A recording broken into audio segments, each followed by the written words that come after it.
देश भर में यात्राओं का दौर चल रहा है। तमाम मुद्दों को लेकर पार्टियां जनता के बीच जा रही है। एक और कांग्रेस नेता राहुल गांधी भारत जोड़ो यात्रा का नेतृत्व कर रहे हैं। तो यात्राओं के इस दौर में गुरुवार का दिन बिहार के लिए भी काफ़ी बड़ा रहा, क्योंकि बिहार में एक नहीं, दो नहीं, 3 बड़ी यात्राएं हुई। एक यात्रा पिछले कई दिनों से चली आ रही थी और 2 नई यात्राओं की शुरुआत गुरुवार को हो गई। बिहार में अपनी राजनीतिक जमीन तलाशने के लिए प्रशांत किशोर करीब 90 दिनों से जनसुराज यात्रा पर हैं। दूसरी यात्रा कांग्रेस पार्टी के राष्ट्रीय अध्यक्ष मल्लिकार्जुन खड़गे ने बिहार के बांका के मंदार पर्वत से शुरू की। ये यात्रा बिहार के 20 जिलों में 1200 किलोमीटर गुजरेगी। तीसरी यात्रा बिहार के सीएम नीतीश कुमार की है। इस यात्रा का नाम समाधान यात्रा है, जिसमें सीएम नीतीश अपने सियासी शंका का समाधान करेंगे। कुल मिलाकर बात यह है कि राहुल, नीतीश और पीके तीनों अपने सियासी भविष्य को सुरक्षित रखने के लिए बिहार की जनता के बीच गए हैं। लेकिन आज हम चर्चा करेंगे कि आखिर एक दिन में 3 यात्राएं क्या संदेश देती हैं। सबसे पहले बात प्रशांत किशोर की। प्रशांत किशोर की पहचान चुनावी रणनीतिकार के तौर पर रही है। बीजेपी, जेडीयू जैसी अनेक पार्टियों के साथ उन्होंने काम किया है, लेकिन जब बात कहीं नहीं बनी तो खुद को जनता के बीच स्थापित करने के लिए उन्हें कई चुनौतियों का सामना करना पड़ा। पीके के लिए सबसे महत्वपूर्ण है आम जनमानस के बीच खुद को राजनेता के रूप में पेश करने की चुनौती, बिहार में जातीय समीकरण को तोड़ने की चुनौती और जनता के बीच अपने मुद्दों को मजबूती के साथ रखने की चुनौती।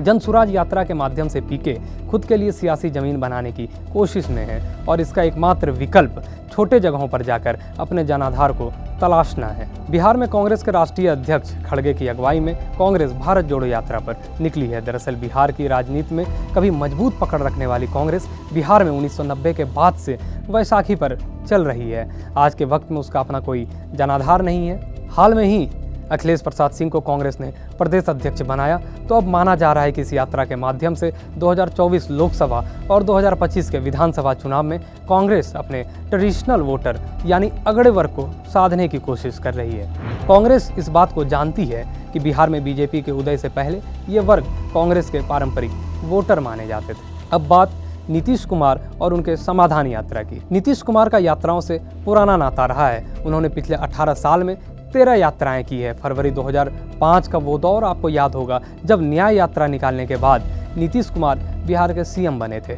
आज के वक्त में नीतीश कुमार सीएम जरूर हैं, लेकिन उनकी पार्टी और उनके सामने समस्याओं की ढेर लगी है। इसलिए नीतीश कुमार के पास समाधान यात्रा को निकालने के लिए अनेक वजह हैं। बीजेपी से अलग होने के बाद महागठबंधन में शामिल होकर नीतीश सीएम तो बन गए, लेकिन अक्सर उन्हें महागठबंधन में विरोध स्वर का सामना करना पड़ा है, क्योंकि आरजेडी का एक तबका तेजस्वी यादव की ताजपोशी का हिमायत करता रहा है। हाल में ही आरजेडी प्रदेश अध्यक्ष के बेटे सुधाकर सिंह ने नीतीश कुमार के खिलाफ मोर्चा खोल दिया है। बिहार के कुर्नी विधानसभा उपचुनाव में महागठबंधन की हार के बाद सीएम नीतीश के नेतृत्व और जनता के बीच उनकी छवि को लेकर भी सवाल उठने लगे थे।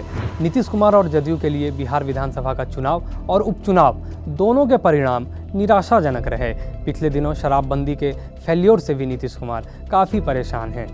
बीजेपी से गठबंधन तोड़ने के बाद नीतीश कुमार पहली यात्रा पर निकले हैं। नाम भले ही समाधान यात्रा है, लेकिन सीएम नीतीश सियासी संकट का समाधान ढूंढने निकले हैं। अब उन्हें फिर से धरातल पर जनता की मूड को समझना होगा। बिहार में 3 यात्राएं जरूर चल रही है, लेकिन तीनों यात्राओं का मकसद लगभग एक ही है। इस यात्रा से समाधान कितना मिलता है, ये तो आने वाला वक्त ही तय करेगा।